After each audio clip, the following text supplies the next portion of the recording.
ಮುಖ್ಯಮಂತ್ರಿ ಸಿದ್ದರಾಮಯ್ಯ ವಿರುದ್ಧದ ತನಿಖೆಗೆ ರಾಜ್ಯಪಾಲ ತಾವರ್ ಚಂದ್ ಗೆಹ್ಲೋಟ್ ಅನುಮತಿ ನೀಡಿದ ಬೆನ್ನಲ್ಲೇ ರಾಜ್ಯ ರಾಜಕೀಯ ವಲಯದಲ್ಲಿ ಮಹತ್ವದ ಬೆಳವಣಿಗೆಗಳು ನಡೆಯುತ್ತಿದ್ದು ಕಾಂಗ್ರೆಸ್ ಪಕ್ಷ ಹೋರಾಟಕ್ಕೆ ಬೇದಿಗಿಳಿಯುವ ಘೋಷಣೆ ಮಾಡಿದೆ.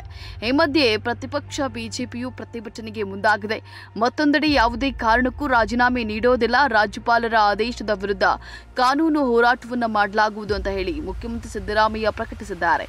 ಇಂದು ಕೋರ್ಟ್ನಲ್ಲಿ ರಿಟ್ ಅರ್ಜಿ ಸಲ್ಲಿಸುವ ಸಾಧ್ಯತೆಗಳಿದ್ದು ಈ ನಡುವೆ ಮುಖ್ಯಮಂತ್ರಿ ಸಿದ್ದರಾಮಯ್ಯ ಆಗಸ್ಟ್ 23ಕ್ಕೆ ಹೊಸದಿಲ್ಲಿ ಪ್ರವಾಸವನ್ನ ಕೈಗೊಂಡಿರುವುದು ಕುತೂಹಲವನ್ನ ಹೆಚ್ಚಿಸಿದೆ.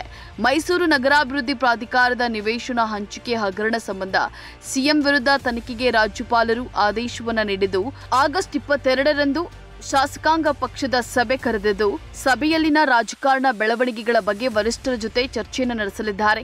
ಅಲ್ಲದೆ ಎಲ್ಲ ಶಾಸಕರು ತಮ್ಮ ಬೆಂಬಲಕ್ಕಿರುವಂತೆ ಮನವಿಯನ್ನ ಮಾಡಲಿದ್ದಾರೆ.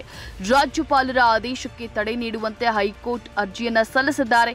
ಒಂದು ವೇಳೆ ಹೈಕೋರ್ಟ್ ನಿರಾಕರಿಸಿದರೆ ಸುಪ್ರೀಂ ಕೋರ್ಟ್ ಮೆಟ್ಟಿಲೇರುವ ಸಾಧ್ಯತೆಗಳಿವೆ ಅಂತ ಹೇಳಿ ಗೊತ್ತಾಗಿದೆ.